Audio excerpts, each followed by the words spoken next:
ஏறாவூர் சவுக்கடி கடற்கரை வீதியில் நேற்றிரவு 23ஆம் தேதி 8 மணியளவில் இடம்பெற்ற வாகன விபத்தில் 2 வாலிபர்கள் உயிரிழந்துள்ளதுடன் ஒருவர் படுகாயமடைந்து மட்டக்களப்பு போதனா வைத்தியசாலையில் சிகிச்சை பெற்று வருகின்றார்.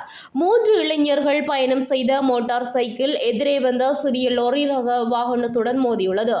இதில் மோட்டார் சைக்கிளில் பயணம் செய்த ஒருவர் ஸ்தலத்தில் பலியாகியுள்ளார்.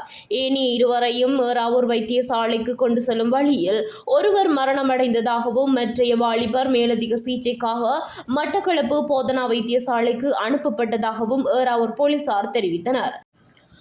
ஏறாவூர் கள்ளைமகள் பாடசாலை வீதியைச் சேர்ந்த 18 வயதுடைய எம் அஸ்மத் சஹி மற்றும் ஏறாவூர் தைக்கா வீதியைச் சேர்ந்த 20 வயதுடைய எஸ் ஆக்மல் ஆகியோரே உயிரிழந்தவர்களாவர்.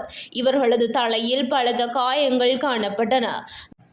விபத்துடன் சம்பந்தப்பட்ட வாகனத்தின் சாரதி கைது செய்யப்பட்டுள்ளதாக ஏறாவூர் போலீசார் குறிப்பிட்டனர். மட்டக்களப்பு போதனா வைத்தியசாலையின் திடீர் மரண விசாரணை அதிகாரி MS நசீர் சம்பவ இடத்திற்கு நேரடியாக சென்று பார்வையிட்டு ஆரம்பகட்ட விசாரணைகளை மேற்கொண்டனர். அத்துடன் ஏறாவூர் போலீசாரும் சாட்சியங்களை பதிவு செய்ததாக எமது செய்தியாளர் ஒருத்திரன் குறிப்பிட்டார்.